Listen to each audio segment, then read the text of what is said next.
Hello दोस्तों, नमस्कार। मैं विजय पूनिया और आप देख रहे हैं विजय एजुकेशन। विजय परिवार में आप सभी का स्वागत है। प्यारे बच्चों, आज मैं आपको जानकारी देने आया हूँ बीएससी नर्सिंग और जीएनएम नर्सिंग। इन दोनों में क्या अंतर है? इन दोनों में एडमिशन के क्या प्रोसेस हैं?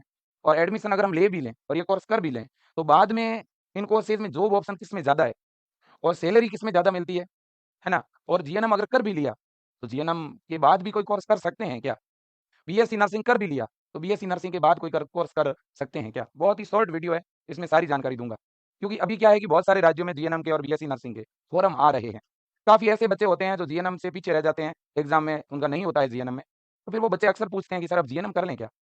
बीएससी नर्सिंग में तो हुआ नहीं है। तो फिर उनको करना चाहिए क्या जीएनएम? देखो बच्चों, जानकारी मैं पूरी दूंगा, तो इसलिए इस वीडियो को जरूर देखना चाहिए, हर एक बच्चे को देखना चाहिए। देखो, जीएनएम और बीएससी नर्सिंग में सबसे पहला और सबसे बड़ा अंतर है, वो है ये कि जीएनएम एक ऐसा कोर्स है जिसे हम जनरल नर्स ऑफ मिडवाइफ के नाम से जानते हैं। और बीएससी नर्सिंग, ये मेरे दोस्तों bachelor in science in nursing. यानी बच्चों, नर्सिंग के अंदर कोई बैचलर डिग्री है ना, बैचलर का मतलब जानते हैं डिग्री। नर्सिंग में डिग्री तो है बीएससी नर्सिंग, है ना। नर्सिंग के अंदर जो डिग्री कोर्स है ना, वो तो है आपका बीएससी नर्सिंग, है ना। और नर्सिंग के अंदर अगर डिप्लोमा है ना बच्चों, डिप्लोमा, तो वो है आपका जीएनएम। तो जीएनएम तो बेटा एक डिप्लोमा है ना। और ये तो बीएससी नर्सिंग है, ये एक डिग्री है। ये सबसे बड़ा फर्क है इन दोनों में। एक तो डिग्री प्रोग्राम है और एक डिप्लोमा प्रोग्राम है। अब आप सोचोगे कि सर डिग्री और डिप्लोमा होता क्या है? देखो बेटा, सरकार के द्वारा कोर्सेज की अलग अलग कैटेगरी बनाई हुई है ना। डिग्री और डिप्लोमा के नाम से क्या बनाई हुई है? कैटेगरी बनाई हुई है। अब बात बड़ी ये है कि मैं दोस्तों, डिग्री जो है, डिग्री जो प्रोग्राम होते हैं, वो जनरली या तो 3 साल के होते हैं या 4 साल के होते हैं। नर्सिंग के अंदर और मेडिकल फील्ड के अंदर जो डिग्री प्रोग्राम होते हैं ना, वो प्रोफेशनल डिग्री में आते हैं, है ना। इसलिए वो 4 ईयर के या 5 ईयर के होते हैं। इस वजह से ही बीएससी नर्सिंग की जो ड्यूरेशन है, वो बच्चों आपकी 4 ईयर की होती है। ये 4 वर्षीय डिग्री प्रोग्राम ठीक है ना। और जीएनएम जो होता है, ये 3 वर्ष का डिप्लोमा प्रोग्राम है ना। तो दोनों के कोर्स में 1 साल का गैप है। जीएनएम करने के बाद भी 6 महीने की इंटर्नशिप करनी पड़ती है। तो कई बार ये जीएनएम 3 वर्ष से नहीं, 3.5 साल में कंप्लीट होता है, ठीक है ना। और बीएससी नर्सिंग चूंकि 4 ही साल का है, इसके साथ ही इंटर्नशिप हो जाती है, तो अलग से कुछ टाइम नहीं लगता। तो ये सबसे बड़ा अंतर ये है कि भाई जीएनएम तो केवल डिप्लोमा ही तो है, जबकि बीएससी नर्सिंग करते हो तो आपको डिग्री मिलती है पूरी, ठीक है ना। ये सबसे बड़ा अंतर है और सबसे बड़ा पॉजिटिव पॉइंट है। दूसरा पॉइंट दूसरा पॉइंट ये है कि भाई एलिजिबिलिटी क्राइटेरिया क्या है, कौन कर सकता है जीएनएम कोर्स, कौन कर सकता है बीएससी नर्सिंग कोर्स। देखिएगा, अगर अपन एलिजिबिलिटी क्राइटेरिया की बात करें बच्चों, तो जनरली दोनों ही कोर्स 12th बायो के जो कैंडिडेट है उनके लिए है। अगर कोई 12th बायो का कैंडिडेट है, तो वही ये कोर्स कर सकता है। कुछ ऐसे राज्य जरूर है बच्चों, जहां पर जहां पर आर्ट्स के जो कैंडिडेट होते हैं, उनको भी जीएनएम में एडमिशन मिलता है, कुछ राज्यों में, सभी में तो नहीं। कुछ राज्यों में 12th जो आर्ट्स के या जो कॉमर्स के कैंडिडेट होते हैं, वो भी जीएनएम करते हैं। कुछ राज्यों में परमिशन है, लेकिन जिन राज्यों में परमिशन है, वहां पर भी बायो वाले बच्चों को जरूर प्रायोरिटी मिलती है जीएनएम में, ठीक है। बिल्कुल जी। अब अगला पॉइंट यह है कि एडमिशन के लिए मिनिमम एज क्राइटेरिया क्या है। अब देखो, इतना तो पता है कि भाई यहाँ बॉयज और गर्ल्स दोनों ही एडमिशन ले सकते हैं जीएनएम में, और बीएससी नर्सिंग में भी बॉयज और गर्ल्स दोनों ही एडमिशन ले सकते हैं। मिनिमम एज क्राइटेरिया दोनों तरफ सेम है बच्चों। मिनिमम एज की अगर मैं बात करूं, तो यहाँ पर भी 17 है, यहाँ पर भी मिनिमम एज कितनी है? 17 है। यहाँ पे भी 17 जो है वो मिनिमम एज है बच्चों, यहाँ पर भी मिनिमम एज 17 है। पहले मैक्सिमम एज हुआ करती थी, अब मैक्सिमम एज की अपर एज लिमिट हट गई है। तो अब 40 का, 50 वर्ष का कोई भी कैंडिडेट अप्लाई कर सकता है। अब अपर एज लिमिट कुछ भी नहीं है ना। तो अपर एज लिमिट जो है वो क्या कर दी गई है? रिमूव कर दी गई है। तो कोई भी 17 से लेकर के फिर कितनी भी एज हो आपकी, आप बीएससी नर्सिंग और जीएनएम नर्सिंग दोनों के लिए अप्लाई कर सकते हैं। अब अगला पॉइंट यह है कि फिर एडमिशन कैसे होता है सर? एडमिशन का प्रोसेस क्या है जी?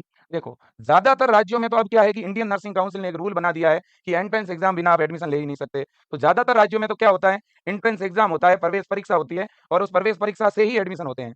लेकिन अभी भी इंडिया के अंदर कुछ ऐसे राज्य है जहां पे जीएनएम के अंदर बिना एग्जाम के भी एडमिशन होता है ना। तो जीएनएम में तो एग्जाम भी हो सकता है और डायरेक्ट मेरिट से भी एडमिशन होता है, मतलब कि 12th के परसेंटेज बेस पे मेरिट बनती है और उससे भी एडमिशन होता है। जैसे अगर राजस्थान की बात करूं, तो यहाँ डायरेक्ट एडमिशन होता है। अगर मैं गुजरात की बात करूं, यहाँ डायरेक्ट एडमिशन होता है। हरियाणा में डायरेक्ट एडमिशन होता है। पंजाब के अंदर जीएनएम में डायरेक्ट एडमिशन होता है ना। तो और एमपी में डायरेक्ट एडमिशन होता है ना। तो ये कुछ राज्य है जिनमें अभी भी डायरेक्ट एडमिशन होता है। बाकी ज्यादातर राज्यों में जो एंट्रेंस एग्जाम होता है, ठीक है। जैसे बिहार है, झारखंड है, उत्तराखंड है, छत्तीसगढ़ है, इन राज्यों में प्रवेश परीक्षा से ही एडमिशन होता है जीएनएम में। और बीएससी नर्सिंग में तो एंट्रेंस एग्जाम ही होता है। एंट्रेंस एग्जाम में जनरली फिजिक्स है, केमिस्ट्री है, बायो है और कुछ अदर सब्जेक्ट पूछे जाते हैं, ठीक है ना। बिल्कुल जी। बात बड़ी ये है कि सर इन दोनों में से कौन से कोर्स करना ज्यादा ठीक रहता है, किस कोर्स में रोजगार के ऑप्शन ज्यादा है। देखो बच्चों, जनरली अगर हम बात करें ना, तो वैकेंसियां हमारे देश में नर्सिंग की 2 टाइप की आती है ना। और वैकेंसियों पे जाने से पहले मैं एक चीज और बताना चाहता हूं कि अब मान लो किसी ने जीएनएम कर लिया, तो जीएनएम के बाद आप क्या कर सकते हो? अगर जीएनएम वाला बीएससी नर्सिंग के बराबर आना चाहता है तो एक कोर्स है जिसका नाम है पोस्ट बेसिक बीएससी नर्सिंग। एक पोस्ट बेसिक बीएससी नर्सिंग के नाम से कोर्स है, 2 वर्ष का, वैसे 18 महीने का है लेकिन 2 वर्ष में कंप्लीट होता है। तो ये 2 ईयर का post basic BSc nursing course अगर कोई जीएनएम वाला करता है तो वो जीएनएम का जो कैंडिडेट है वो बीएससी नर्सिंग के इक्वल हो जाता है। तब तो सर अच्छी बात है ना, बात तो अच्छी है। लेकिन दिक्कत ये है ना कि भाई जीएनएम 3.5 साल में होता है, फिर 2 साल में ये, 3 और 2 5 और लगभग 5.5 साल, है ना? और अगर डायरेक्ट बीएससी नर्सिंग करे तो 4 साल, है ना? तो ये दिक्कत है कि अगर कोई बच्चा जीएनएम करके फिर पोस्ट बेसिक करता है, तो थोड़ा टाइम ज़्यादा लगता है, यही दिक्कत है और कोई दिक्कत नहीं है, ठीक है? और मतलब साल भर का नुकसान है मोटे तौर पर देखें तो, है कि नहीं है? बिल्कुल जी। अब देखो बच्चों अगला पॉइंट है, अब अगर कोई बच्चा बीएससी नर्सिंग कर लेता है, तो उसके बाद वो क्या कर सकता है? तो इसके बाद वो एमएससी नर्सिंग कर सकता है। एमएससी नर्सिंग एक मास्टर डिग्री है, पीजी कोर्स है ना? जितने भी बड़े-बड़े कॉलेज के अंदर जो एसोसिएट और असिस्टेंट प्रोफेसर की भर्तियाँ आती है, नर्सिंग कॉलेजों में प्रिंसिपल की जो वैकेंसी आती है, वहाँ एमएससी नर्सिंग ज़रूरी होता है, ठीक है ना? और जीएनएम वाला तो पहले क्या करेगा? एमएससी नर्सिंग तो डायरेक्ट कर ही नहीं सकता, पहले पोस्ट बेसिक नर्सिंग करनी पड़ेगी, फिर एमएससी नर्सिंग कर सकता है, ठीक है कि नहीं? बिल्कुल जी। तो ये बड़ी बात है। अब देखो वैकेंसियों की अगर मैं बात करूँ, तो वैकेंसी आती है 2 तरह की। एक वैकेंसी आती है डिप्लोमा वालों के लिए, है ना? जो डिप्लोमा वाले होते हैं ना, डिप्लोमाधारी जो होते हैं जीएनएम वाले, इनके लिए जो वैकेंसी आती है वो स्टाफ नर्स सेकंड ग्रेड की भर्ती आती है, ठीक है ना? तो इसमें जीएनएम वाले तो अप्लाई करते ही करते हैं। जीएनएम के साथ-साथ इनमें बीएससी नर्सिंग वाले भी अप्लाई कर सकते हैं। तो बीएससी नर्सिंग वालों को प्रॉफिट ये होता है कि बीएससी नर्सिंग वाले नर्सिंग की सारी भर्तियों में अप्लाई कर सकते हैं। समझ में आई बात? बीएससी नर्सिंग वाले जो है वो जीएनएम जीएनएम वाली वैकेंसियों में भी जा सकते हैं, है ना? और बीएससी नर्सिंग वाली भर्तियों में भी जा सकते हैं। लेकिन जो वैकेंसियाँ बीएससी नर्सिंग के लिए आती है, उनमें जीएनएम वाले अप्लाई नहीं कर सकते। जैसे मान लो कोई भर्ती आ गई नॉर-सेट की, है ना? जैसे कोई वैकेंसी आ गई ईएसआईसी की, जो नर्सिंग ऑफिसर्स के रूप में आती है, ठीक है ना? जो भी भर्ती नर्सिंग ऑफिसर के रूप में आती है, नर्सिंग ऑफिसर। अब देखो काफ़ी ऐसी भर्तियाँ हैं, जो केवल और केवल किसके लिए आती है? बीएससी नर्सिंग के लिए आती है। अब जो बीएससी नर्सिंग के लिए वैकेंसियाँ आती है, उनमें फिर केवल बीएससी नर्सिंग वालों को ही फ़ायदा मिलता है ना? लेकिन जो जीएनएम वालों की भर्ती आती है, उनमें जीएनएम वालों के साथ बीएससी नर्सिंग को भी प्रॉफिट होता है। तो बीएससी नर्सिंग वालों के तो दोनों ही हाथ में लड्डू है।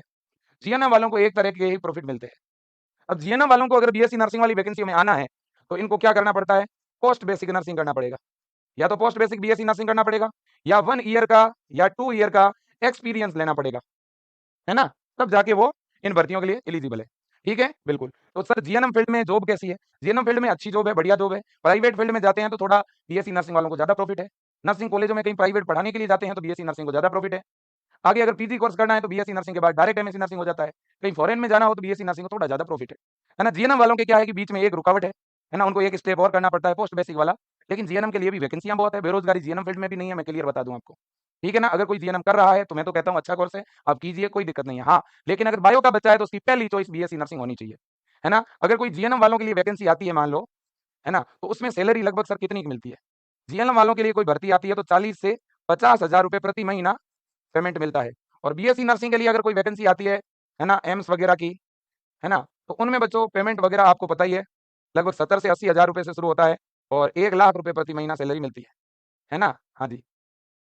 अब एक चीज़ और है, ये कुछ स्टेट की भर्तियाँ भी आती है राज्य की, उनमें भी 60 से 70,000 रुपए प्रति महीना वैकेंसी जो पेमेंट ज़रूर मिलता है। मतलब इतना तो मिलेगा ही मिलेगा कम से कम आप मान के चलिएगा।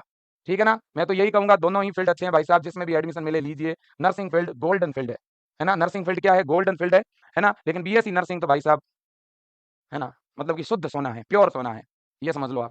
ठीक है ना? BSc nursing is equal to MBBS, कोई कमी नहीं